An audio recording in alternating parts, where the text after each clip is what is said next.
ఒక్కసారి కొమ్మూరి గోల్డ్ కి కాల్ చేయండి. తాకట్లో ఉన్న మీ బంగారాన్ని విడిపించి మార్కెట్ ప్రైస్ కి వాళ్ళు కొనుక్కుని మిగతా డబ్బులు మీకు ఇచ్చేస్తారు. హాయ్, వెల్కమ్ టు మన టీవీ. మన టీవీ మన కోసం. ఇన్నాళ్ళు కామ్గా ఉన్న ఆ మాజీ ఎమ్మెల్యే ఉన్నట్టుండి లేఖ ఆయన ఎందుకు మొదలెట్టారు? నేరుగా సీఎం చంద్రబాబుకే రాయడం వెనుక కారణాలేంటి? పైగా టీడీపీ ఎమ్మెల్యే లేవనెత్తున్న అంశాలనే ప్రస్తావించడం ద్వారా ఏం ఆశిస్తున్నారు ఆయన? ఎవరా మాజీ ఎమ్మెల్యే? ఏంటి ఆయన పొలిటికల్ గేమ్ ప్లాన్?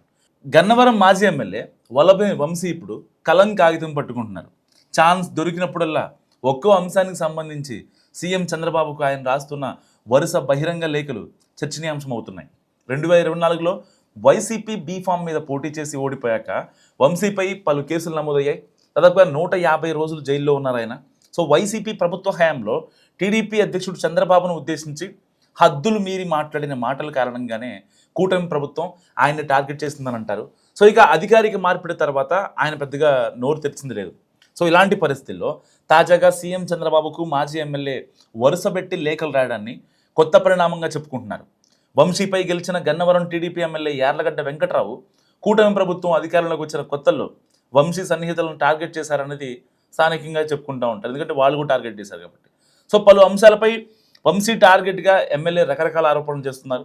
సో ఈ విడత సీఎంగా చంద్రబాబు ప్రమాణ స్వీకారం చేసిన వేదిక దగ్గర మట్టి చదును చేసిన కాంట్రాక్ట్ వంశీ సన్నిహితుడు దక్కిందని, అలాగే గన్నవరం ఎయిర్పోర్ట్ టెర్మినల్ పనులు వంశీ సన్నిహితులు, ఎన్నికల్లో ఆయనకు ఆర్థికంగా సహకరించిన కేఎంవి సంస్థకు కట్టబెట్టారని కూడా ఆరోపించారు ఆయన.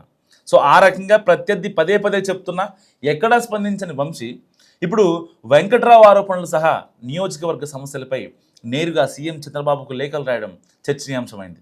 గన్నవరం టెర్మినల్ పనులు చేపట్టిన కేఎంవి సంస్థ తన సన్నిహితులదంటూ ఎమ్మెల్యే యార్లగడ్డ చేసిన ఆరోపణలపై సిబిఐ దర్యాప్తునకు ఆదేశించాలంటూ లేఖలో రాశారాయన.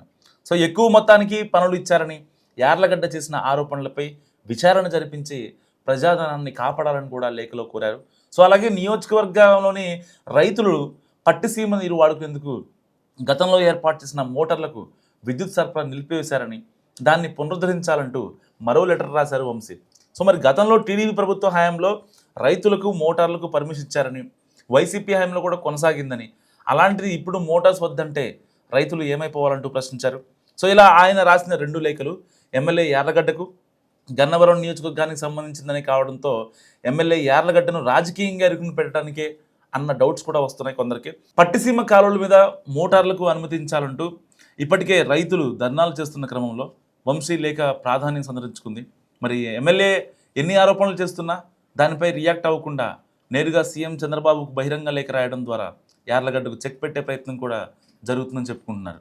మరి మీరేమనుకుంటున్నారు? నిజంగా వల్లభనేని వంశీ కేవలం ప్రజా సమస్యలపైన పట్టుబడుతున్నారా? సో ఆఫ్టర్ లాంగ్ గ్యాప్ కాస్త ఆయన మారారనుకుంటున్నారా?